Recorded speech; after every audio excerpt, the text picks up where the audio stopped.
Hello, everybody, and welcome to the Shalom Hartman Institute here in Jerusalem. My name is Alan Abbey, and we have a very special program tonight for you with our special partners this year, the Times of Israel. Tonight, we're going to be talking about the Israeli election campaign. In about a half an hour, we'll be able to give you the first exit poll results, so we'll get some actual data, or at least the best estimates at the time. And then for the hour after that or so, we'll be talking about what those may mean for Israel and in some ways for the Jewish world. I'd like to take a moment now to introduce our panel. We have on my left, immediate left, Rabbi Dr. Donniel Hartman. He is president of the Shalom Hartman Institute. He holds the Richard and Sylvia Kaufman Family David Hartman Chair. And Donniel is the author of the highly acclaimed 2016 book, Putting God Second, How to Save Religion from Itself. And Donniel is founder of some of the most extensive education and training programs in Jewish education today. Yardena Schwartz is an award-winning freelance journalist. She's an Emmy-nominated producer and communications consultant based in Tel Aviv. Her work has appeared in the New York Times as recently as today with an excellent piece about the campaign. Politico, Newsweek, Time, National Geographic, Foreign Policy, Foreign Affairs, and my favorite, Rolling Stone. Previously, Yardena was a producer at NBC News in New York, where she worked on The Today Show, Nightly News, and with Andrea Mitchell. And Haviv Rettig Gur is the Times of Israel's senior analyst and one of the most insightful journalists in Israel. And tonight I just learned that he is working on 2 books. So let's hope we'll get some more from Haviv fairly soon. Before we start, I just want to say hello and give some shout-outs to the many, many people who are watching us all over North America, Israel, and the rest of the world. We're in Atlanta on the Atlanta Jewish Times, Denver on the Intermountain Jewish News, throughout Canada on the Canadian Jewish News, and on the Bay Area with Jay Weekly. The Times of Israel partner websites that are broadcasting tonight's show are the New York Jewish Week and the Jewish Week of the UK. And two final special shout-outs. One is to Rabbi Michael Whitman and the Adath Israel congregation in Montreal, Quebec, who are watching us together as a group. Welcome. And to our close friends and colleagues, of course, in New York at the Shalom Hartman Institute of North America, which is having a watch party at their office. They have popcorn, but we don't. So I want to jump right into the program now with all those done. And I want to start with you, Haviv. And I wanted to ask you, it's been several months of this campaign, and what are the most critical issues at stake in this election that you have noticed? I think the big question of this election has been what is the election about? And that's been a question that the parties themselves have been struggling with figuring out. So we've seen a campaign from the Blue and White Party that has essentially tried to argue that Netanyahu has been a fairly good prime minister and should be replaced because he's divisive and he's been around too long. And it's generally healthy to replace a divisive person who's been around too long. But they promise they're not going to make any dramatic policy changes. They're not going to, they're going to talk different. They're going to communicate differently. They're going to position Israel politically maybe differently in the United States and elsewhere. So it's been an election in which we've almost had I think, sort of a fantastic focus, really, highlighting of how little policy gaps there really are in Israel today. We see tremendously virulent conversation. The rhetoric is very, very angry and very bitter, but the policy gaps are not. So it has been an election about very little, essentially personalities. So, Yardena, if that's the case, that the election's been about little, have there been critical issues that have been ignored by the candidates and presumably the media, too? Absolutely. I agree with Haviv that this election has essentially been a one-issue election, and that's been Bibi or no Bibi. Really, it's been a referendum on Bibi, especially now with the likely possible indictment of him. And with that, with such a huge stake here for Bibi's future and essentially for Israel's future, so many issues have been left off the table, whether it's the obvious elephant in the room, which is the conflict and the peace process, especially given the fact that we know or expect that the Trump administration is going to present its peace plan in the coming weeks. They've said that it'll be after the election. So you would think that we would be talking about that, but it's really been on the back burner, along with many other issues. So, Donniel. First, I'd like to come in a second before the question, and that is, I think I disagree a little bit. I agree that that on the table was not a significant foreign policy issue. But I at least felt that this election is about the future of this country, what type of country we're going to have. And very often, when we talk about policy, we fall into issues of Palestinian conflict.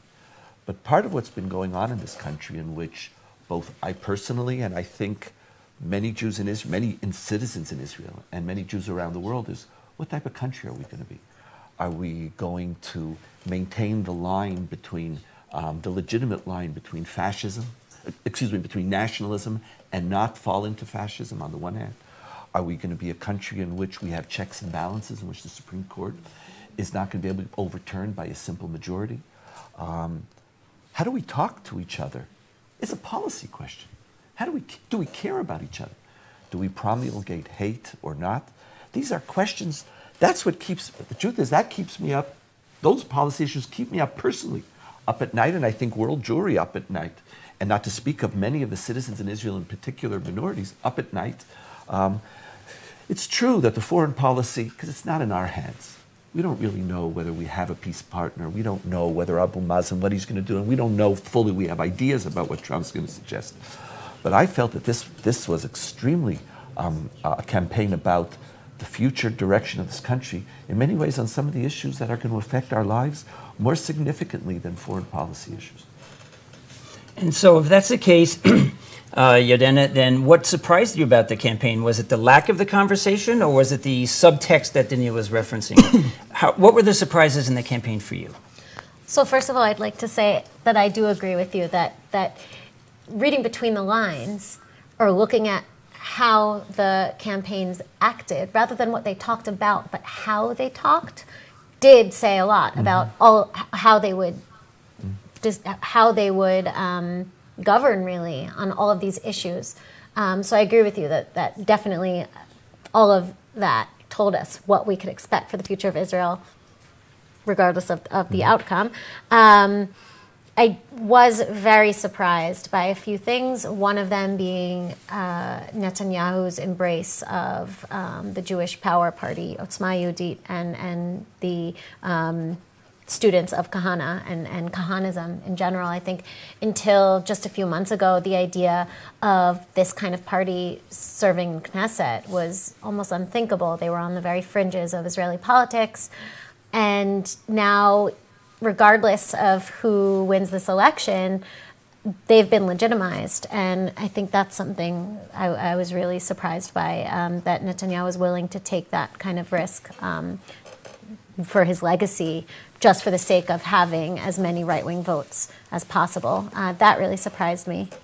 Haviv, surprises for you? Well, I mean, I think you raised the much deeper question about the direction of Israeli politics generally, and I share the concern, but I think they're connected. In other words, I think that the emptying out of Israeli politics, of the emptying out of solutions, the sense that there isn't a way forward. You elect Meretz, as you know, Meretz gets to appoint the prime minister. We don't suddenly see a way to the peace process, right? I think that has led to a kind of discourse that is much, much more extreme, much, much more angry, if only to cover for the fact that there's no actual gap in agreement. Right? I agree with you. And once the discourse is angry, we're discovering that Israel doesn't actually, and we've always sort of known this, but we've been able to pretend otherwise. We who have some roots in American Jewry, which is very deeply invested in a liberal civil religion, we suddenly are discovering that Israel doesn't have a liberal civil religion. That Israel is actually becoming more and more liberal as the years go by, I argue, but comes from a place that was very not liberal. Israeli democracy wasn't founded by a bunch of Jeffersonian Democrats. It came from very different places and very different histories. So Israel is in this place where its ugly side is coming out more because there isn't a sense that there are solutions, and so they're connected. And I think you're right to sort of put us onto those questions. Donniel, surprises for you? You have a long list? Life in Israel is always surprising. That is true. It's exhausting. It's so surprising. I was very surprised by what you were surprised. I thought that was a line that we agreed never to cross. And I have, while in general, my personal political positions are of no interest to anybody but myself, I haven't always been a particular fan of Netanyahu, but I had a tremendous respect for the lines that he would not cross. And very often when you look at his record, he was the one who at the end protected the Supreme Court. He was the one at the end made sure that we did not break from world Jewry. He has always used, more I believe than almost any other prime minister, our military power with unbelievable care. I know how relaxed I feel as a father of a child in the army. He's not going on these, how do you say harpatkalot? I'm in Israel so long. On these adventures, Yes. on these military. So there's so many things that I respect. And it's in the process, I come from a tradition of these and these are the words of the living God, cares about Israel. He has a commitment to Israel, to its safety, to its democracy. This was a line that a mainstream party would that is putting in my mind, a cancer at the heart of Israeli society, which I believe is unforgivable. The other thing that surprised me is that how you see Israel emerging into a two-party system, almost. Because where you've had this bloc in power for almost 10 years, everybody's now thinking in terms of blocks. So there really is a two-party system. And so it's not divided by states. It's not divided, but there's still the individual personalities. So you could have a Trump and a McCain. So you could have a Gantz and a Gabay and a Zandberg. So there are personalities, but they're really, people are thinking in terms of blocks.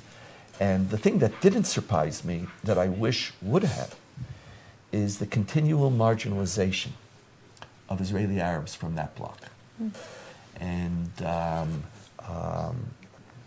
it's the center-left can't win without the center-left, center-center-left, and center-center-right are almost identical in size. The center-center-right then has 13 seats or so of the ultra-Orthodox parties. It doesn't require a genius to recognize that if the center-center-left wants to win, it has to turn to all of Israeli society and say, okay, who is with me? And we know that 85% of Israeli Arabs want to stay in Israel. They want to be here. We don't know we know they're going to have a low turnout because they themselves don't have representatives. Their parties don't vote. How people aren't competing? If there is a two-block system, why isn't there 20% representation for Israeli Arabs? Could you imagine if a Democrat or if a Republican president said, you know what, I don't care about African Americans, Latinos. No, I only want the estranged white male of middle. Can you imagine running that way? So the perpetual short-sightedness of what's needed in order to create the change. It wasn't surprising. Maybe it was surprising, bothering a little bit that issue still remained. Well, as usual, you predicted my next question, which is what bothered you most about the campaign or disappointed you. And it sounds like, again, that from day one, Gantz said he would not bring Arab parties into the campaign, even though to this day the Likudics have been saying that that's what you're going to get if you vote for Gantz. So why is that? Why did he go so strongly at that point on the 20% of the country? It goes back to what I think all of us have been talking about, this other issue beyond the foreign policy, the policy questions. And that is the future direction of Israel as a democracy. And to what extent we understand that this is the homeland of the Jewish people, but not just the homeland of the Jews. It's the national homeland of the Jewish people, but it is also the homeland of 20% minorities who aren't Jews.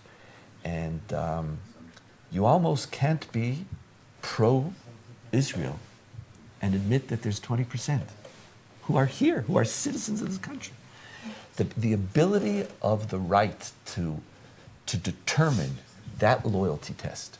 It's almost a version, I don't know if you remember the Alor Azaria campaign where, do you love the Jews or you don't like? If you love the Jews, you have to be for Elor Azaria.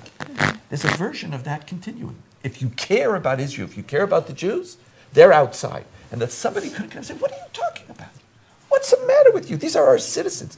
Imagine how we Jews would feel in another country if someone, you remember how, just recently, how we went crazy over somebody even suggesting that we might have dual loyalty. Right. It's like, and how that continues to be maintained was one of the very troubling things of this campaign. So, Yardena, what troubled you most about the campaign? There were many things, but I think it came to a head today with the news of Likud placing hidden cameras in Arab majority cities' polling stations and admitting to it right away and defending that just says so much. And, you know, in 2015, we had Netanyahu taking to social media, telling his voters, get to the polls because Arabs are voting in droves. I think what happened today with hidden cameras in polling stations of Arab communities, it wasn't polling stations all over the country, it was just Arab communities, with the Likud saying it's to prevent voter fraud. That really just... Got you. Yeah. Yeah. Haviv, was that the deal breaker for you? I think the Arab question has been, almost for lack of other questions, but this is, I think it's true that this is the profound question on which the political parties have really been trying to sort of build campaigns. There's a difference between being a minority in the United States and being a minority here, and that is that I think here there's an entirely different and contradictory national narrative. So Arab Israelis, we know that, like you said, 85% really want to be Israeli. At the same time, they don't find a place for themselves in the Jewish narrative. The Jews don't really open up a place. And at the same time, they're really trapped by the Palestinian narrative to which they belong more easily, being a narrative that tells them that they have to fight this Israel that they desperately want to join. And so they're trapped. And we see, for example, that, 75% of Israeli Arabs want their representatives in a coalition government. They want to be in the government. But find me one member of Knesset from an Arab party that will sit in a government of even the most left-wing Israeli Jewish party. So we have this deep gap where they're trapped in their own sort of narrative's inability to compromise with the Jewish narrative. I think the right's really great crime for the history, for the future of Israel, is in seeing this as a political advantage and driving it home. Constantly, you know, the beginning of this campaign, Netanyahu announced that the campaign was not really between him and Gantz, a former chief of staff of the army. It's actually between him and Ahmad Tibi. Oh no, the terrible Arab. Right, Bibi or Tibi. Because Gantz, to get elected, would have to get a recommendation to the president from an Arab party. Now, so he ended up with a campaign slogan that's Bibi or Tibi. Now, that's about Arabs. So the Arabs are in this trap, I think of their making, partly of Israel's making, of the Jewish Israel's making, and the right drives it home. And this is even in places where Netanyahu, it's like, you know, I don't think you were wrong to be very optimistic about Netanyahu over the years, even as you disagreed with him. Netanyahu's governments, the last three governments, have invested massively in the Arab community. More than anybody more than anybody before. And so he plays a racist on television, but not in policy. Right. And television is very, very important. I'm not belittling it, but it just shows the extent to which it's cynical and it's tactical and that's really where we are. We're kind of trapped in this. The right is using it. The Arabs don't really have a way out themselves. Even if we weren't a problem, Israel's also not making it easy for them.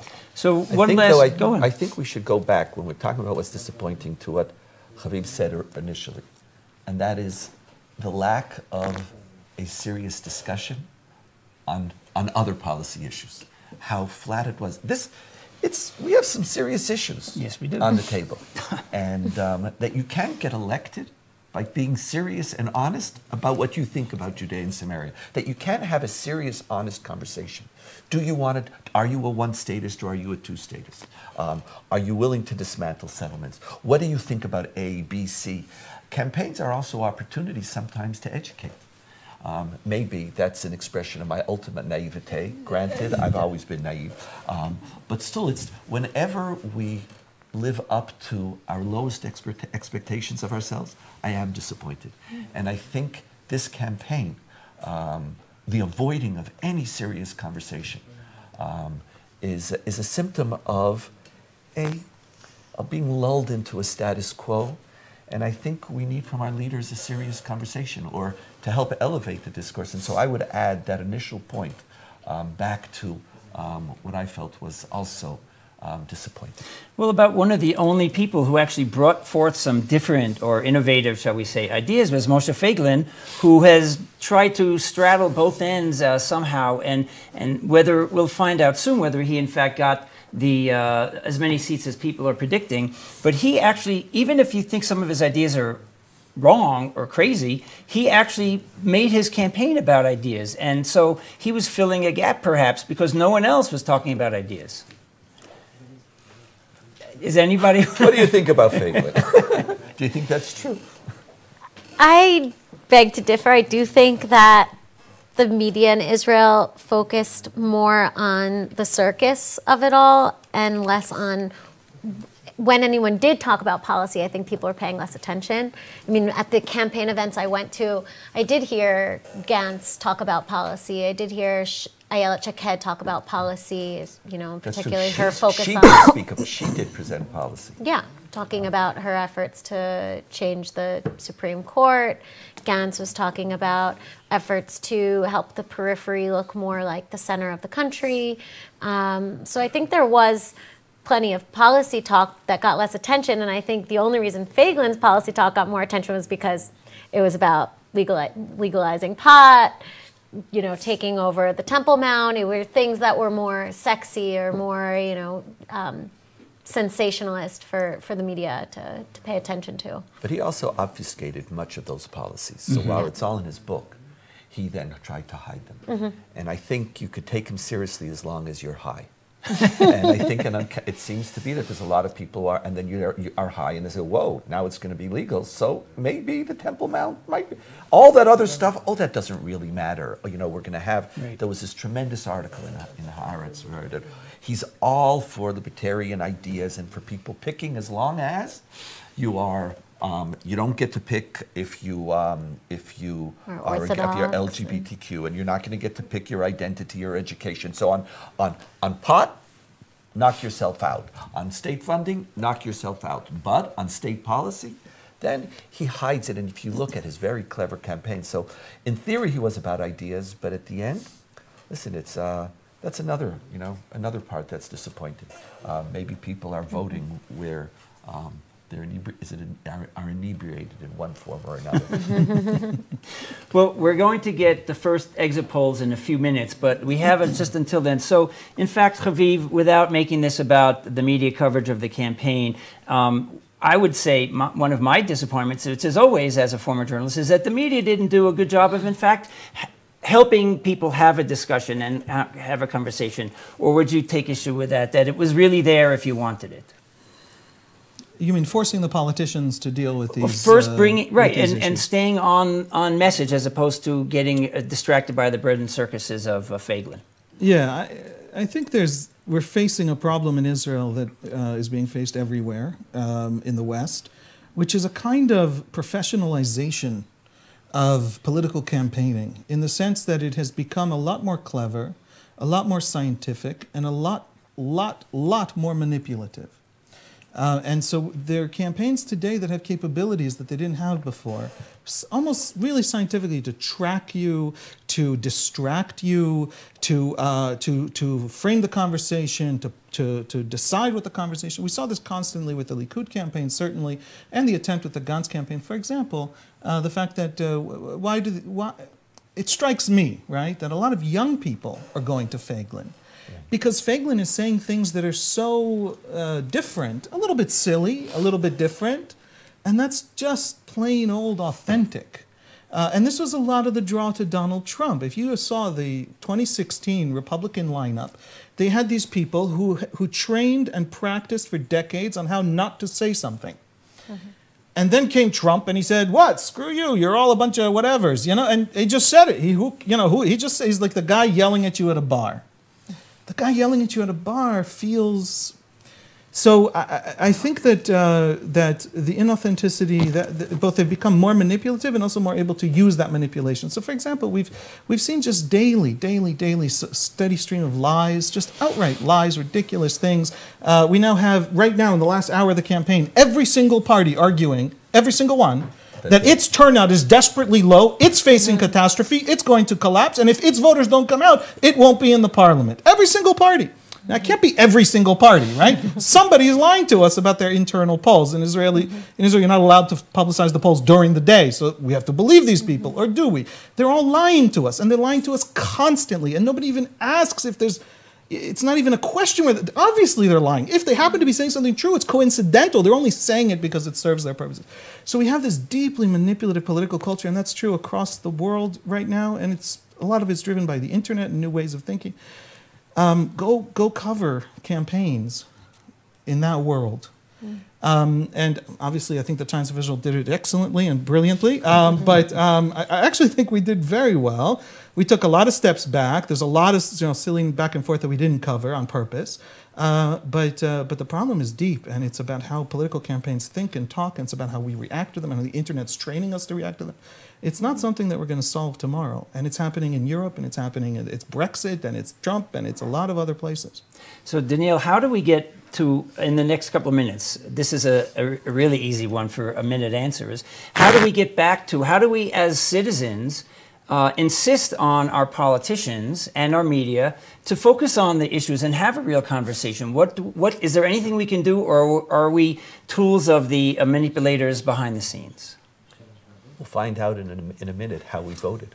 But when everybody lies to us, it's just sort of the new truth.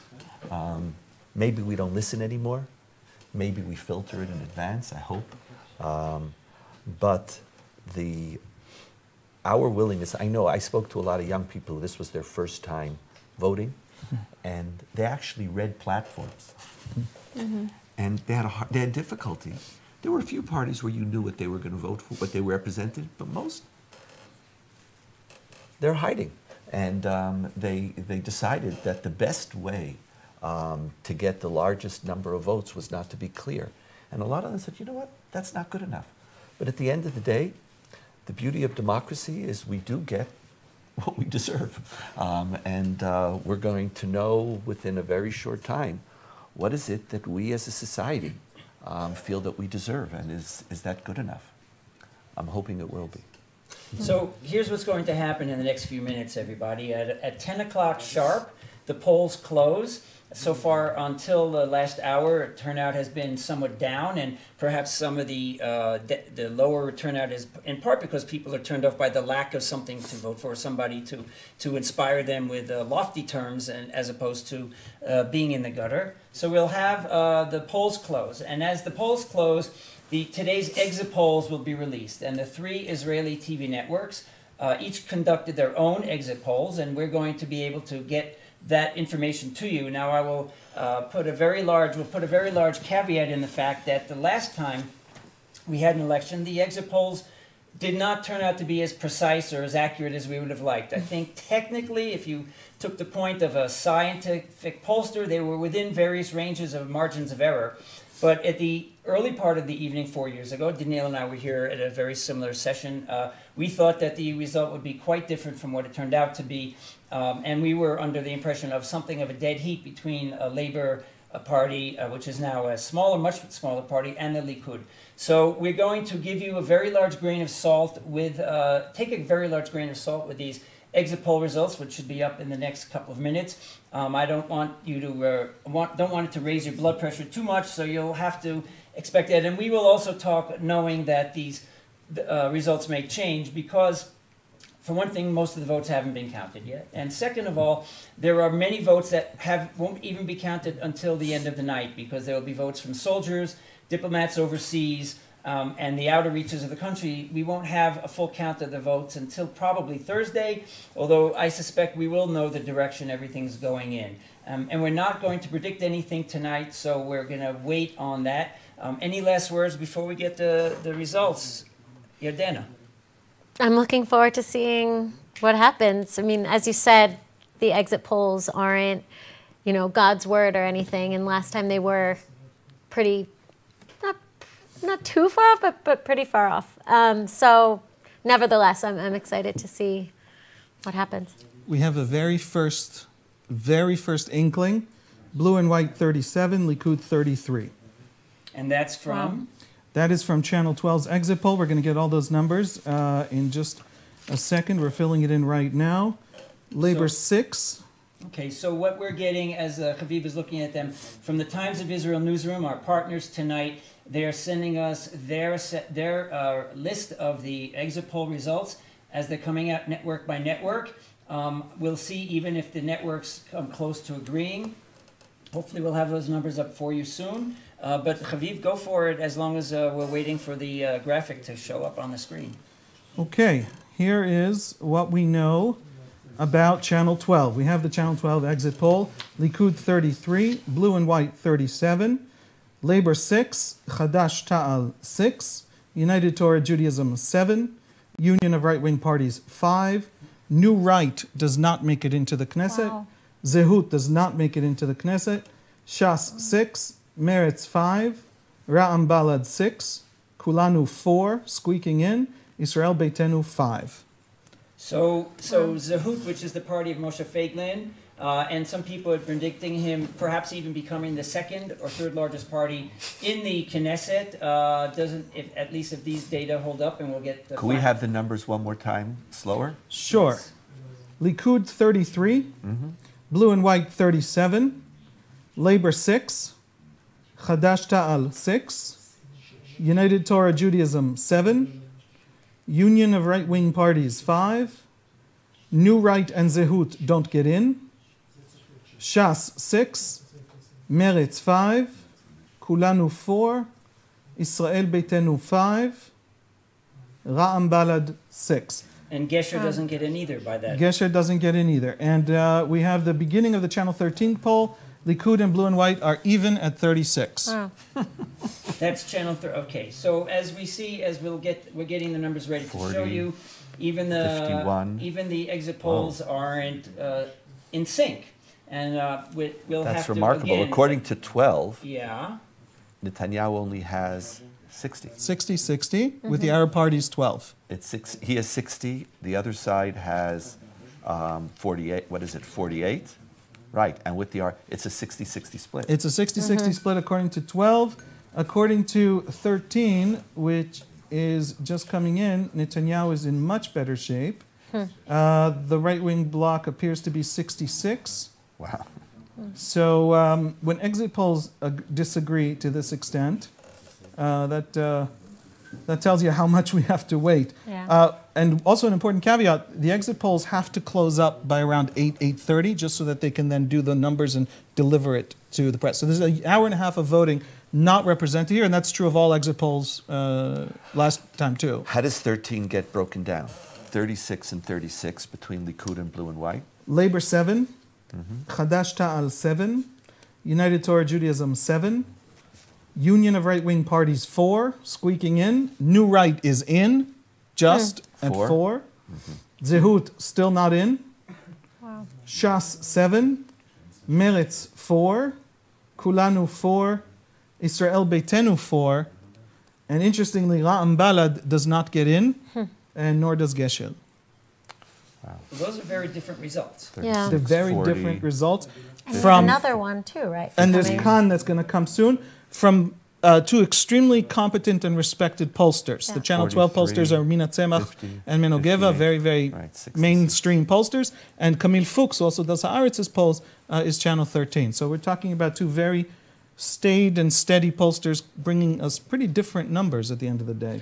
Well, again, I think a statistician would probably say that within the margin of error of 3 to 4 percentage points, they're probably both correct in that when the final numbers come in, they will be within the range of what we end up getting. But we don't have, but this gives us quite a bit to talk about, but not a lot to be sure of. And we now have, I'm sorry, the last one, Khan. Okay, Channel 11, Channel- the new public broadcasting company. Likud is behind 1. It's 36 to Blue and White 37. Labor brings 8. Chadash Ta'al 6. United Torah Judaism 7. Union of Right-Wing Parties, 5. New Right again does not get in. Zehut does not get in any of the exit polls at this point.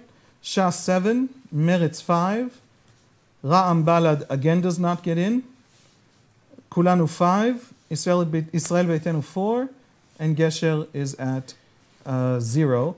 Okay, so we have... And that's it. We can now show you on the And screen... that block is 36. We can now show you on the screen the Channel 12 results. 6456.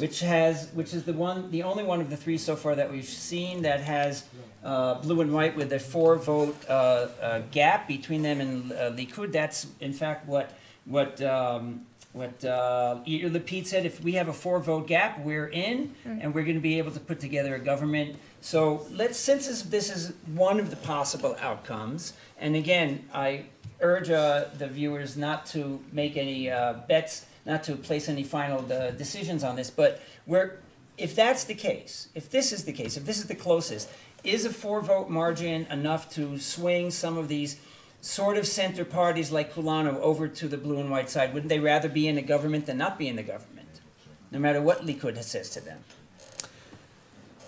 I think if we're going on Channel 12, then we see the vital importance of the electoral threshold. We see New Right not passing. If New Right passed, the whole math would change. And New Right, because the other two put them in very, very close to the threshold, we can assume New Right is just under the threshold in this one.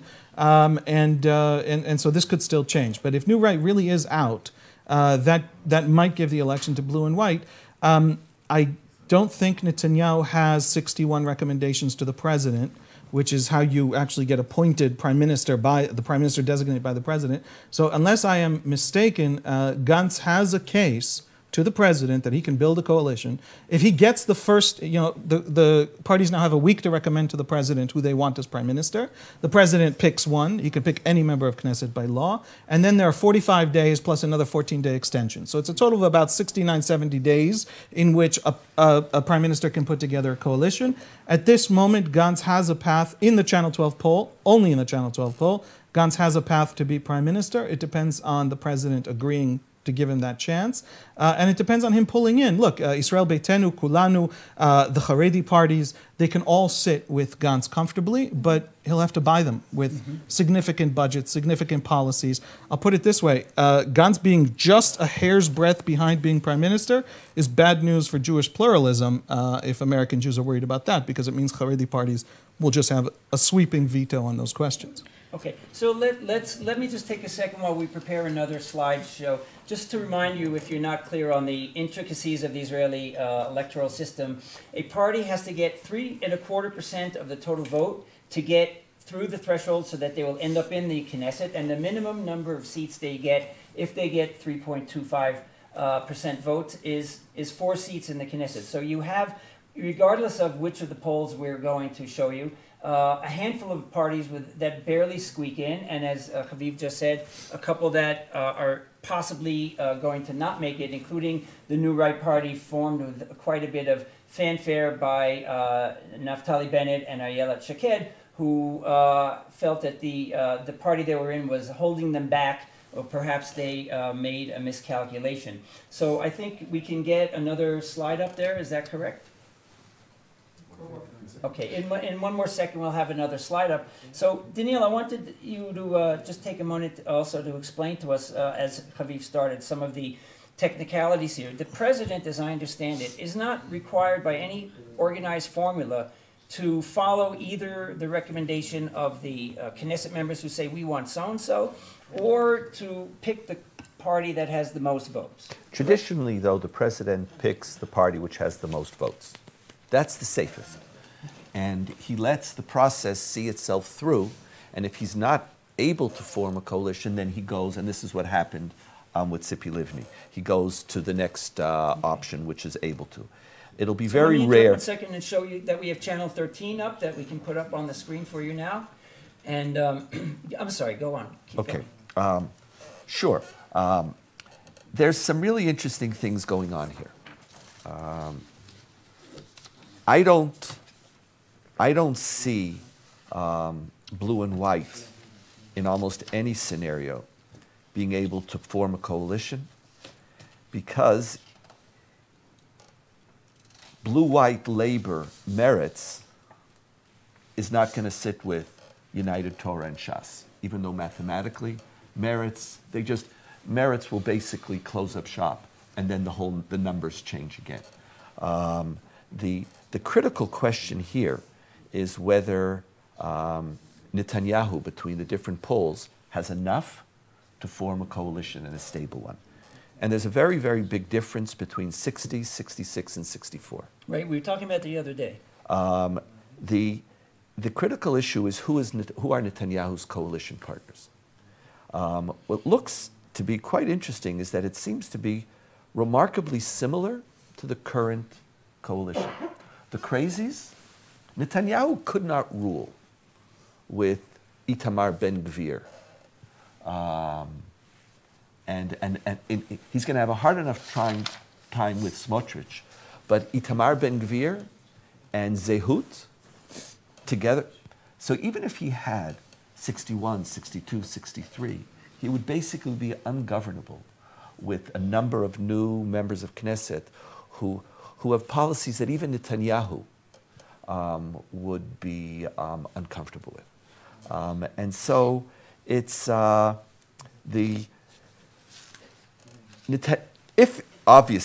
it's 12, then the whole scenario of Israeli political life changes, because Netanyahu can't form a government. And please remember, the last government fell with 61. Right. And I doubt whether he could rule with 61 with some of this diversity, even though some of the more extreme people are out, which makes it at least possible. But if Netanyahu can't form a government, I don't believe Benny Gantz can. But if Netanyahu can't, mathematically he can, right. But conceptually, Meretz, together with the ultra-Orthodox parties, I just don't see that happening. But if Netanyahu can't form a government and blue and white can't form a government, then we have a potential for an inner upheaval in the Likud party. You have people waiting since 1992 to be the head of the Likud party. That's a long time to wait. You have people who become grandparents while Netanyahu, they've been waiting for their chance.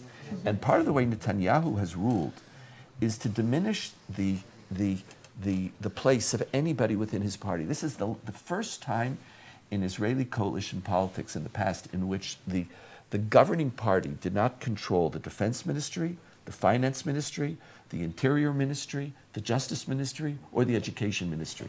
And in doing so, Netanyahu, basically, it wasn't the Likud party, it was a presidential system. Mm-hmm. Now, these people have been waiting for a long time, and they're willing to be with Netanyahu as long as Netanyahu says, I got you. Right. I'm giving you, Katz, all of you, I'm giving you a job. Without me, you'd have nothing. So the minute Netanyahu can't deliver, I don't see, as distinct from what you said, I don't think that blue and white and Likud with Netanyahu could sit together. You don't think so? I don't believe so. I believe it would be very, very hard under these conditions for it to happen. But then potentially you have the beginning of a change within the Likud party, which could then lead to a different type of coalition. So the difference between 60, 66, and 64 is actually very, very critical. And the critical issue is who makes up the 64.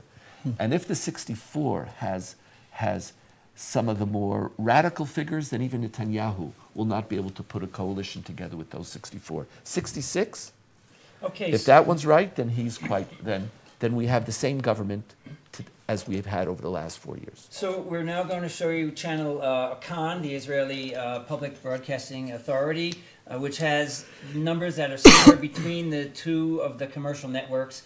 And while we try and digest those for a minute, let me ask you, Yardena, you spent some time in the last week following the Netanyahu people, the public supporters of him, the Iraq Bibi, the only Bibi types.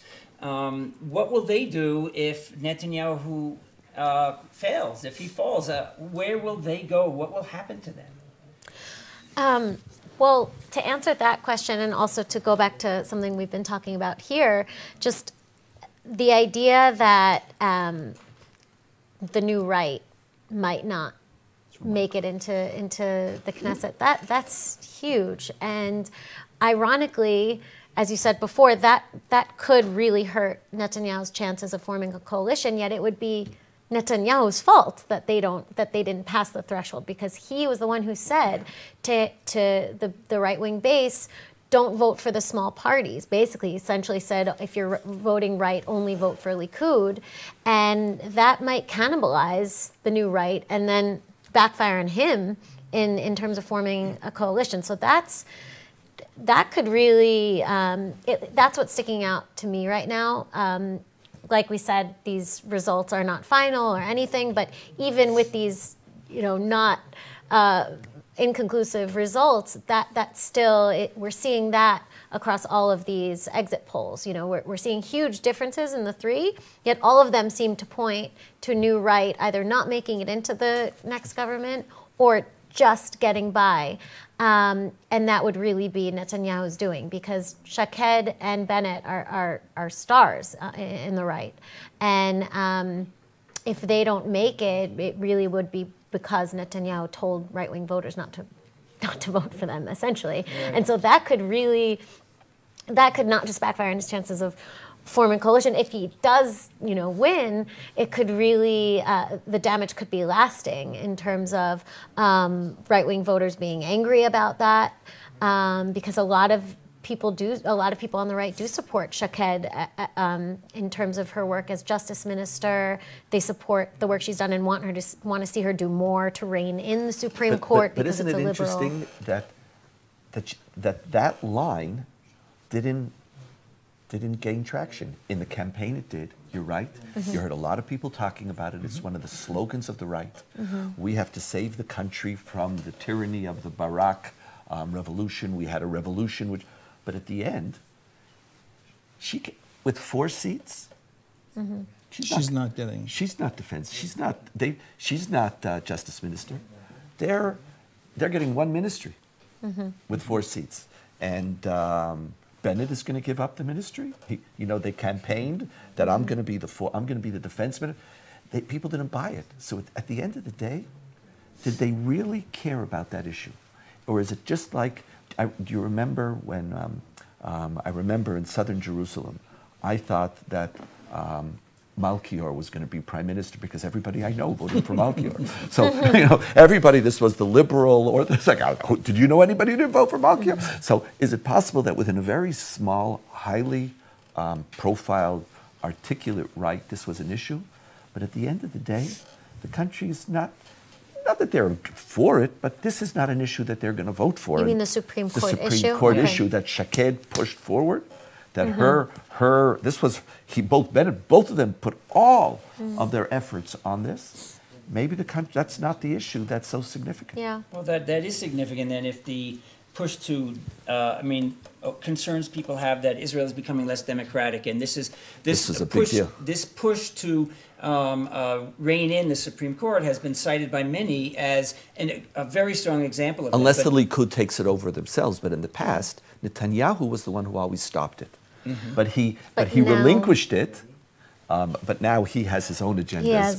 We have some other issues that we have to talk about. He's been attacking. Maybe he's not attacking the Supreme Court, but he's attacking the Attorney General. He's attacking the police. So maybe they get that enough from Netanyahu, and they don't need. Maybe that could also be. Yeah. Just to step back a bit, Haviv, I think we started off with this, that and you mentioned it also too, Donniel, that the essential right to center, left, whatever split, however you want to put it, hasn't changed much. For all of maybe there's a game of musical chairs here, and a few people fall between the chairs, as the expression is in Israel, as opposed to that the country is still in the same rough position as it was the last time we had an election, in terms of about half the country is on the right side, and about half the country is moving from the center to the left. Do you see any significant shifts in any of these numbers that would change that?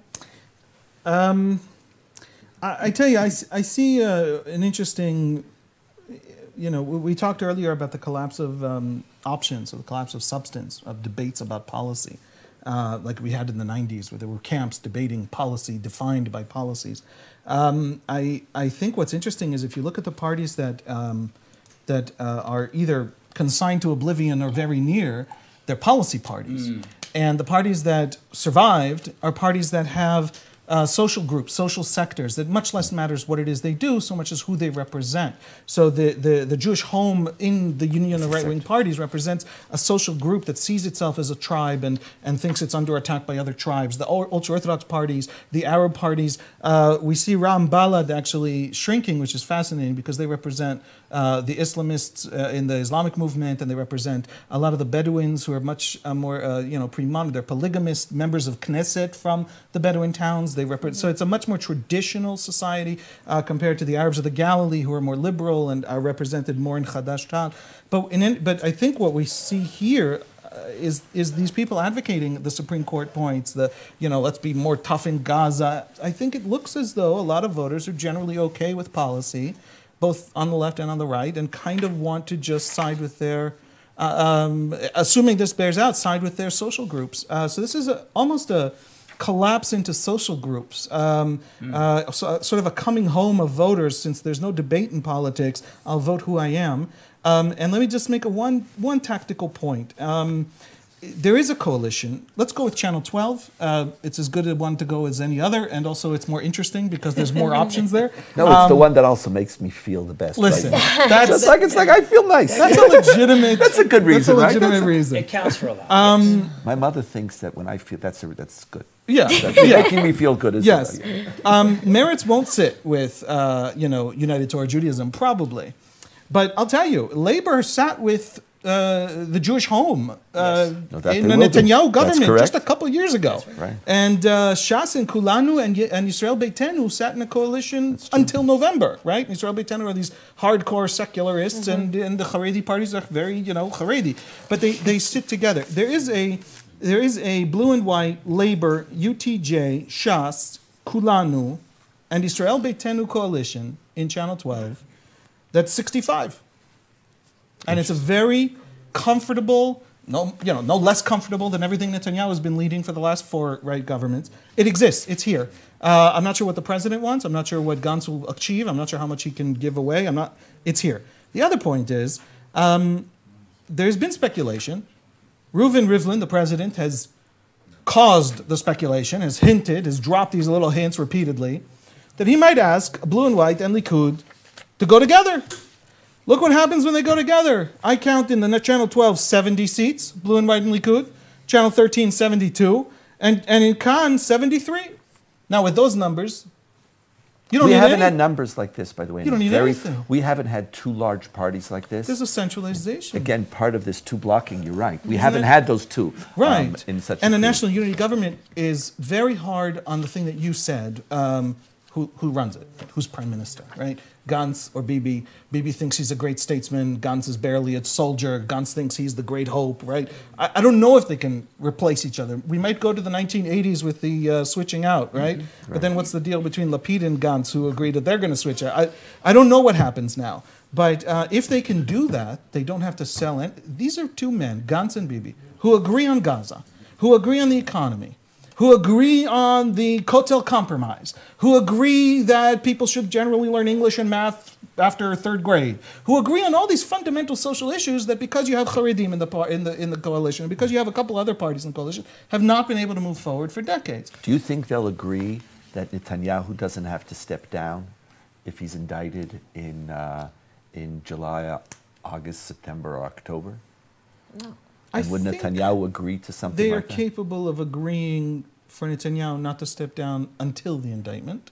Certainly. But if he's not the first prime minister. And if he's not the first prime minister, you have solved everything, right? Well, Netanyahu, right. And the critical issue, what you're saying, and I think is interesting, is that if there is no other option, see, if it's the Channel 12, that means there is no other option.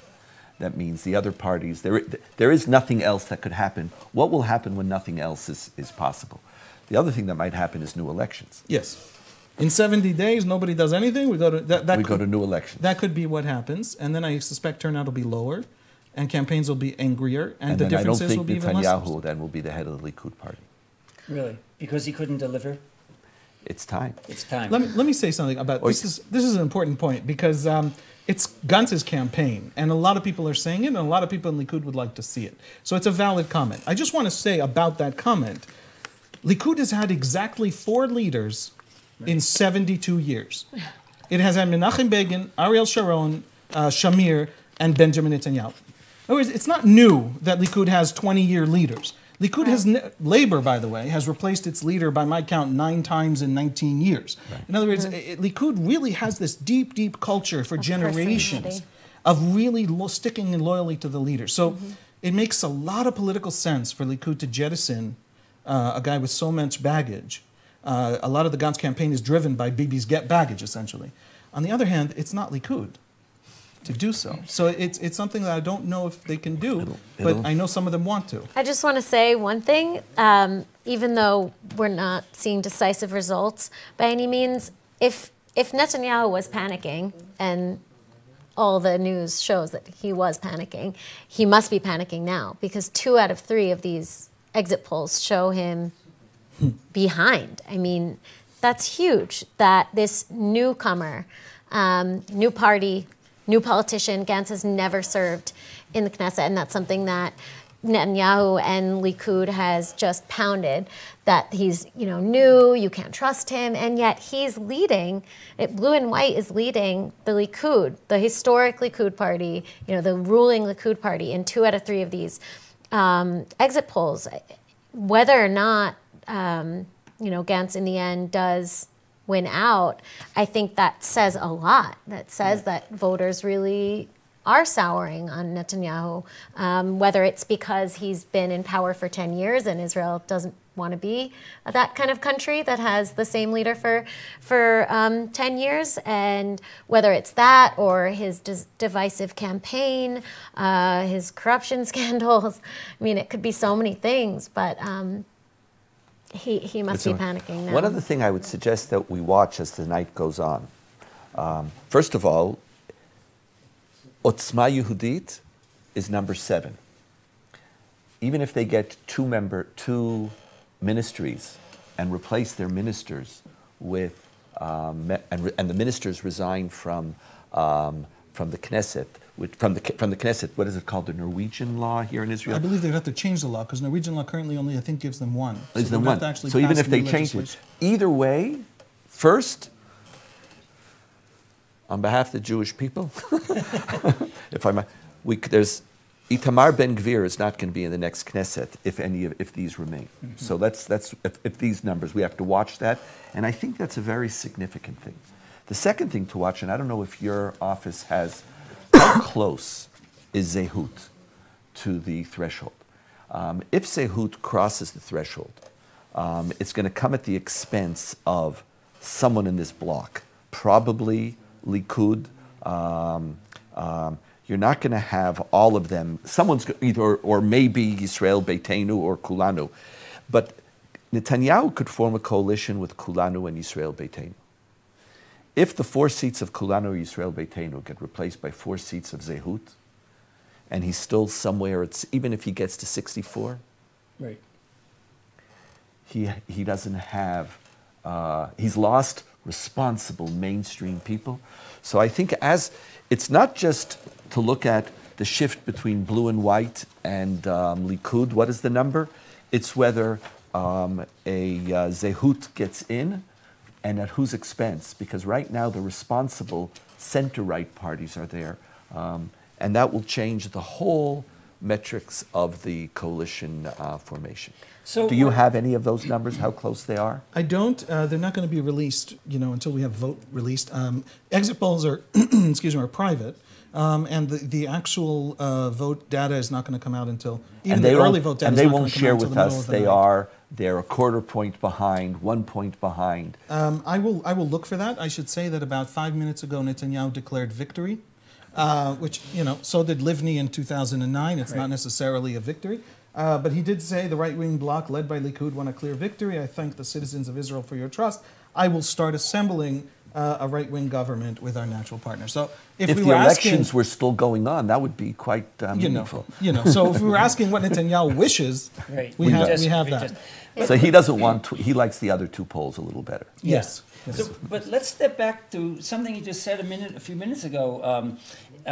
Is that in the possibility of the 2 larger parties coming together? It suggests if as you say, the majority of the voters for both of those parties support a lot of the same things, and what let's call mainstream Israeli issues, leaving aside a certain, smaller issues, that the tribes, the smaller tribes have gone back to their bases, but mainstream Israel is represented by well over 50% of the vote tonight. And if they can, that's kind of runs counter to the narrative that Israel is becoming right-wing. That the things that Israelis agree on, which are education and a tough line with Palestinians, but willingness to do something if there's something to do, and those kind of mainstream values, it's to me, that if you're looking for something optimistic or positive tonight, Donniel, I think that's what we're seeing, is that the two centrist parties, however far to the side of either center they are, got the vast majority of the country's votes. So there is a consensus in the country where maybe we're not as badly bifurcated as they seem to be in the United States, or some people thought we were. Is that a better possible way to take out, better message to take out of this? Something positive? Possibly. I see the country still very evenly split. You really have nothing. The country wasn't transformed by this campaign, and we're more or less in the same place. Two even blocks. The question is whether one block is large enough, together with the ultra-Orthodox, to remain in power. But the core division between the center left and the center right is there. You are right that the far right more or less disappeared unless it's included into the Likud party. So the far right is almost gone, unless that one of, there might be slight shifts. So some of the more extreme, but the deep division. I do believe that most of the people who voted for blue-white, I think their campaign understood that their electorate would be, we want to vote non-Bibi. And so the people who voted for them are the non-Bibi. So that's split between, yes, Bibi, we need Bibi, Bibi, King of Israel. No, oh my God, more Bibi. But that divide is there. So I think we're still split. The next couple of hours, it's all going to come down to that threshold, and which is the other small party. Whether it's Ram Balad, do they get in, or not? And if not, whether it's Zehut, Kulanu, or Yisrael Beitenu. It moves it from 60 to 64 to 66, and that makes, and which 64, that remains the same. But the country, we are divided about the central issues, and one of the hopes is that a national unity government, which I'm not sure the politicians could do it. Yeah. But I think it would be, there's something very healthy about it. Something healthy about our recognizing as a people, this is who we are. Let's stop pretending that the other one is the traitor. Let's stop pretending the other one is a fool. This is our people. And if this is our people, how do we live with each other, and how do we govern together? And so I don't know if it's possible, but it would be a really strong healing force for the future of the country. Yeah, it does seem like it's a possibility. It just seems to me difficult for them to reconcile, for Bibi and Gantz, or Gantz and Lapid, to reconcile some huge differences that have emerged later in the campaign. Because in the beginning, it really did seem like there were very few policy differences other than the rhetoric, just that, Bibi was the divisive one and Gantz was the unifying one who led a respectful campaign. But that, I'm saying that was their message, at least. But in the last 72 hours, we've seen huge differences. I mean, with Netanyahu saying he would extend sovereignty to the settlements, and Blue and White said immediately that they would not want to do that. That's a big difference. And on various other issues as well. But that to me is something that would be difficult to agree on, or for Netanyahu to just throw to the side. I mean, many are saying that was just his last-minute effort to bring out the vote. But he might have killed 4 or 5 seats who actually cared exactly for that. Yeah.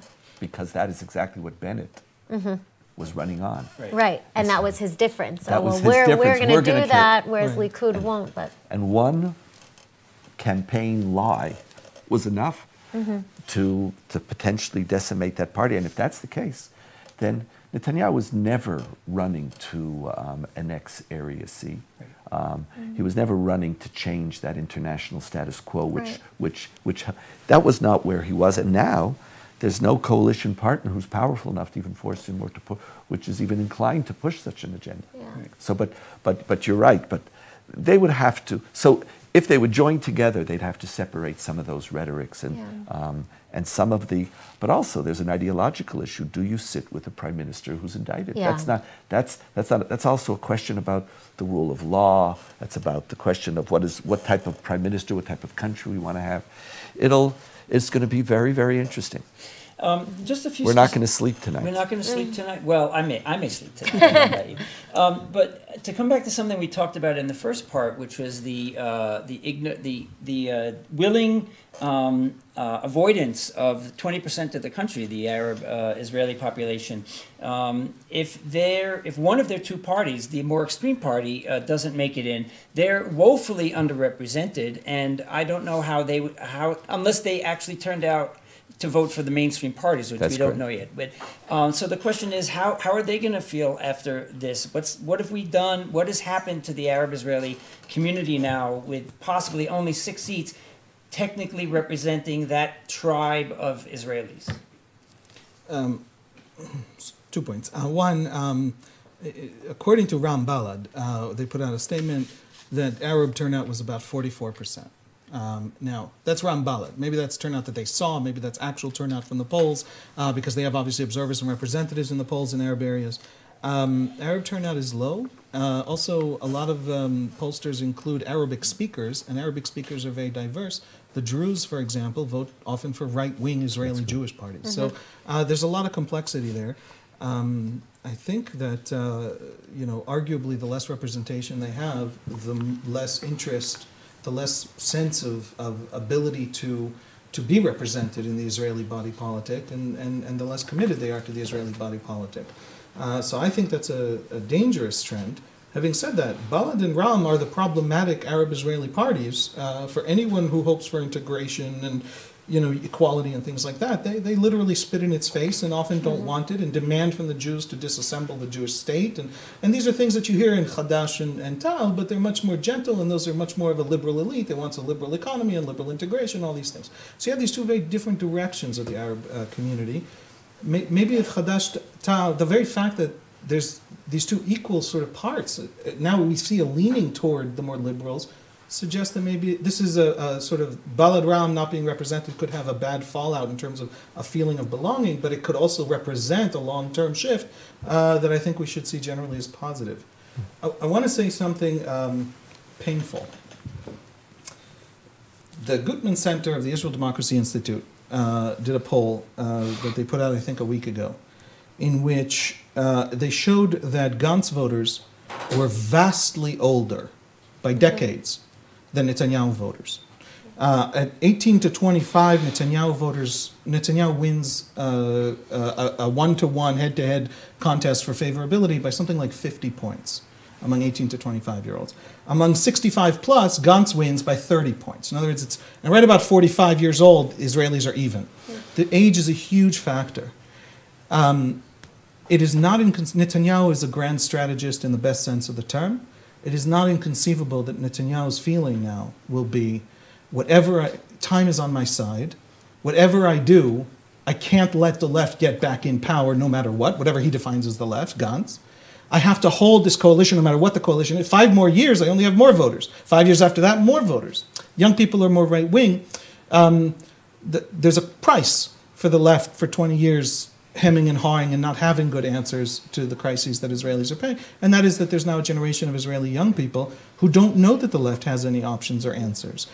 So it just occurs to me that I think Netanyahu will do, and also from that statement, absolutely anything he can to have a right-wing government, in hopes that in 4 years he'll have another right-wing government much, much more easily. It only will get easier. I think that's something the left should start thinking about seriously. It needs to be a completely different way of thinking about the Israeli electorate. And just to the single technical point that you said, no data yet on actual votes. But is that partly because the young people have only known Netanyahu as prime minister? My daughter, who's almost 17, doesn't remember any prime minister other than Netanyahu. But in the high school polls, blue and white wins. So it's the Certain high school polls. In certain high school polls, I don't know if they were number one and Zehut was number two. But the good news is that by 35 they're even. So those who are right wing now will become centrist in. But I don't know how many. More. I don't know how many more. You see, if we count the numbers, what's going to be coming up? Part of it is I do think that is that there is also a desire for change. What will the Likud party look like with new leadership? And there are serious people there who have different language, different rhetoric. Gideon Sa'ar, or Edelstein, have a very, very different rhetoric than Netanyahu, whether that will appeal to that base, whether we will have the same divisiveness. Netanyahu doesn't have 20 years to wait for this shift. And so there's a lot of moving pieces. I want to hold on to my optimism for the future of Israel, if that's okay, just for a little more longer, until tomorrow morning. You have until tomorrow morning. That's when we will take it away from you.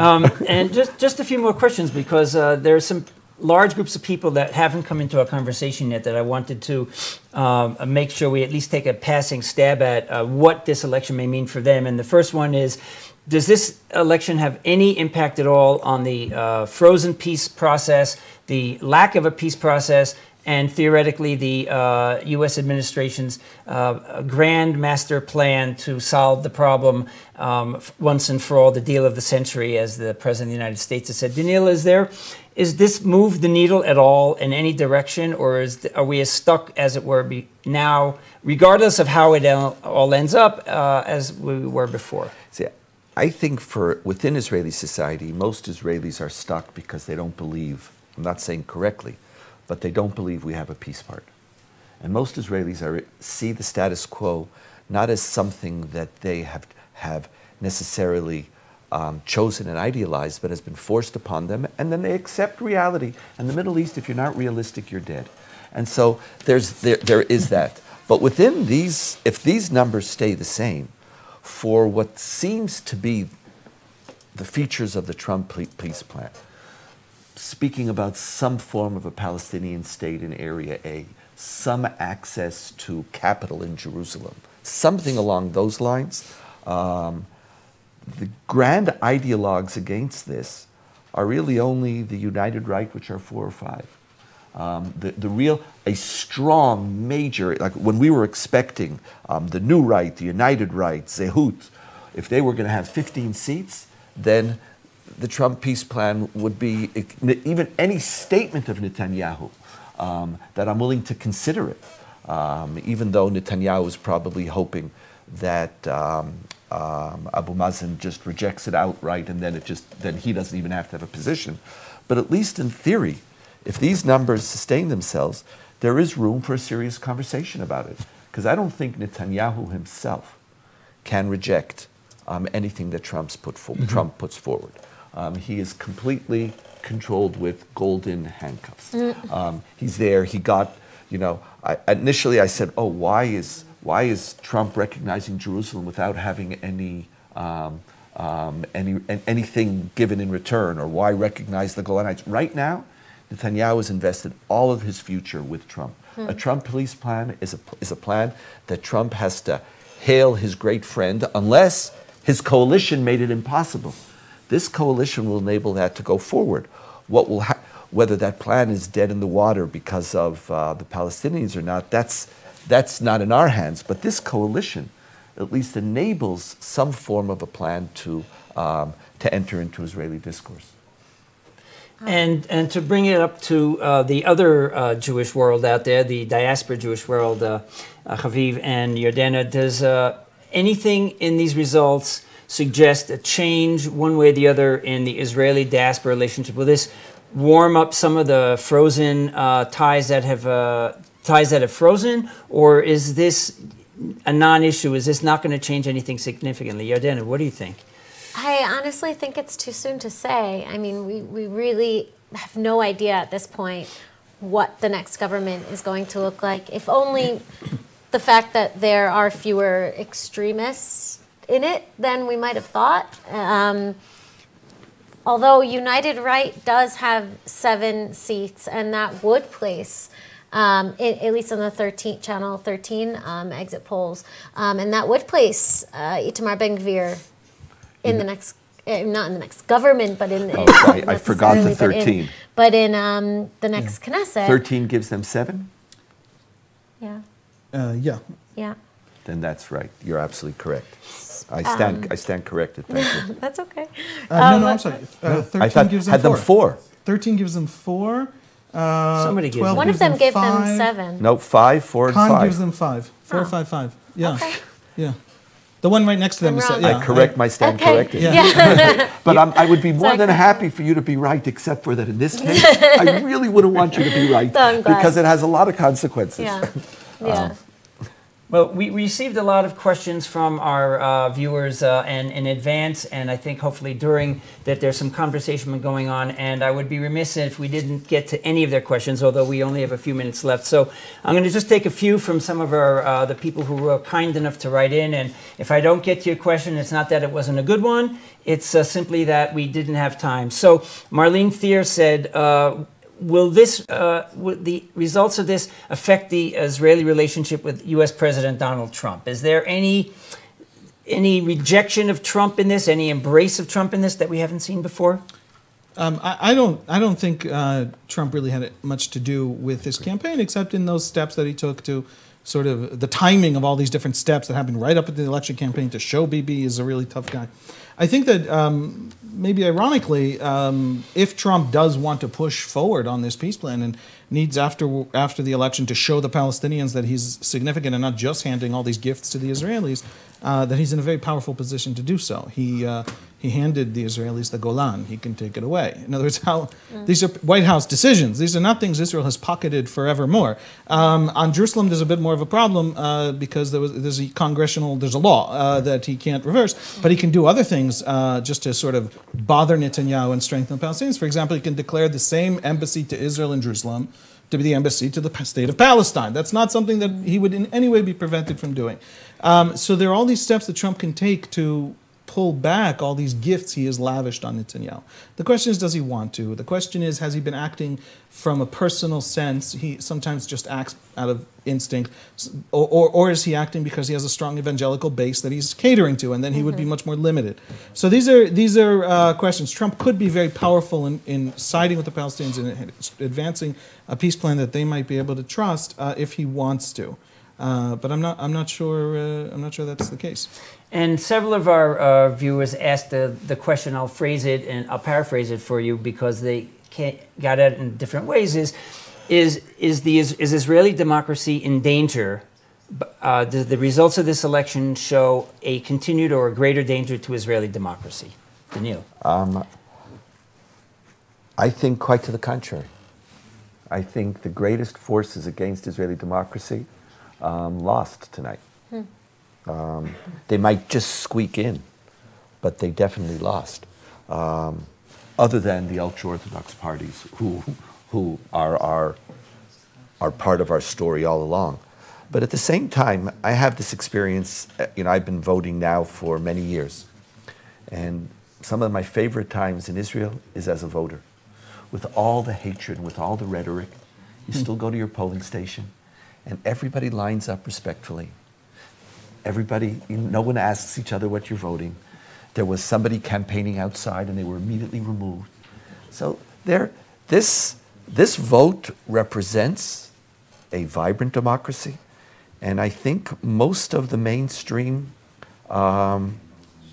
responsible people are emerging as at least being more powerful. That's what it might change in the morning, but at least for now, I don't know if there's room for optimism, but there's room for breathing. Well, as we breathe, here are on the slides we can show on the screen we can show how the blocs would break up based on what the expectations were before the elections. Channel 12 shows, as we said, a 60-60 tie between the two. Channel 13 shows the right-wing coalition, and as does Khan, but at a narrower margin. So we don't have any final answers yet, although this is what it looks like if the blocks go as we had talked about, or as people have been expecting now. If we in fact have something of a grand coalition or a unity government, so-called, then these calculations don't really work. And of course, the results are so different from the three different networks that we don't know exactly where we are. But you think, Haviv, we're close to wrapping up here. I want to give everybody a last comment. Haviv, you think that there's virtually no chance for Netanyahu to go for a unity government, as it were, at the request of the President Reuven Rivlin? Reuven Rivlin can more or less force him. It could be his condition for giving him a chance. But I think that I'm coming around to thinking, as I think about these numbers, which these are accurate numbers, but it's very important to remember the nuance is those left-wing coalitions are not coalitions. They include Arab parties that won't sit in coalitions, and a lot of the right-wing coalitions have and will gladly sit in left-wing coalitions. Right. And the whole concept of left is very odd when on the Palestinian question, which is defined, so those aren't wrong numbers, but they don't. There's a lot of chaos math here, and I think that Netanyahu, given that, will go for the right wing coalition. That I think it's easy. He knows how to control at this point. Taking on Gantz with so many MKs behind him is taking on a guy who could torpedo him at will at any step of the way. I want to finish with one quick point, which is on the question of the peace process and that could come forward from this, which a lot of people have raised and both of you have spoken to. I don't think that we're going to see a peace process, and I don't think I have any faith in the Trump peace plan or any hope for the Trump peace plan, no matter what happens. If Benny Gantz comes in and Meretz is a big part of the coalition, I still have no, because I think that even Meretz voters, and certainly Labor and Rightward, are not really worried about the Israeli willingness to negotiate. They're really desperately worried and utterly skeptical about the Palestinian capacity to negotiate. And this isn't, an argument, a propaganda argument that they're right. It's just this is absolutely a powerful motivating force for how they vote and how young people vote. And we have Israelis believe, again, I don't know historical objective truth, but Israelis genuinely believe that in 1982 they elected a government to make a peace treaty, and in 99, and then again in 2006, and that's not so long ago. And these things ended in disasters because of the other side. So I think the other side, by the way, has already torpedoed the Trump peace plan, and I think will come through with it and torpedo it for sure, and not even bother to negotiate its way around all the sorts of concessions Trump might be able to deliver. No optimism there whatsoever. Yardena, some final words. So again, I still think we need to wait at least until tomorrow to know what, who ends up winning, as we can see the differences in these tallies and everything you just said about the complications here. But what is absolutely clear, and this goes to your question about how we feel about democracy in this case, when you look at the fact that 20% of the Israeli population is Arab citizens, and only about 7 seats, it looks like, are going to go to Arab members of Knesset, compared to last election, them having 13 seats in the Knesset, being the 3rd largest bloc in the Knesset, that is pretty tragic for 20% of the population to go from being having such a big representation in this past government to having about half that. And what's saddest about that is that the Arab Knesset members really failed their people. I mean, they had such a huge representation, such a huge opportunity to, of course, it depended on the rest of the government participating with them and cooperating with them, but still, and that's why we see such a low voter turnout, because the Arab citizens just feel like, okay, well, you guys had such a huge chance and you blew it. Not only did you not do anything to help us really, but also you were too worried about your own egos Because last time the reason they had such a huge turnout and such a huge representation was because they joined together and put aside their differences and were willing to work together. But then that ended once they got in, and this time they couldn't even join together. So that for me is something that that I'm feeling coming away from this. Donniel, the last word. I think what we see here is, it's again, the numbers are going to shift, but it's obvious that Netanyahu has greater chances to form a coalition. But I think if you look at the individual parties, we're talking about a very interesting 6 months, because the critical issue that's on the table is Netanyahu doesn't have immunity from indictment with any of these coalitions. He needed 68 with more right-wing people. This Kulanu, Yisrael Beitenu, aren't going to give him immunities, and his victory is not strong enough for him to marshal even some of the forces within his own party who would not necessarily give him that. And therefore, while we're going to wait tomorrow for the final numbers, we all have to recognize, I think, that there's going to be a 5 or 6 month period where, regardless of who forms the government over the next 80, 90 days or so, 60 to 90 days, in another 4 or 5 months, the immunity that Netanyahu might have looked for is not there, and that means the story is real. Israeli politics it's an open game, and we'll have to see how it gets played out. And so it's not what the exact results are, it's what these results, how these results are going to set the table for the major issues coming up over the next 6 months. Well, I want to thank all of you, Haviv Rettig Gur, Yardena Schwartz, of course, Donniel Hartman, and thank you everybody for staying with us. I will direct you to the Times of Israel and to Yardena's future reporting to find out what's going to happen in the next few months. They're the two of the most reliable news sources I think you could find out of Israel. And of course, come to the Shalom Hartman Institute this summer, where these questions and many others will be discussed in our summer programs. This is an interesting time, and I want to thank you again for being with us, all of our far-flung friends around the world. And I'm sorry I didn't get to all of your questions, but I hope we answered, I think from what I read before, we answered most of the questions that were asked, even if we didn't get your names into the program. So again, I want to thank you everybody. Thank you. And if it's the East Coast or the West Coast of the United States, you have a long time to follow the results before you have to go to bed. We're going to wake up in the morning and see where we are. Thank you very much, and goodbye from Jerusalem.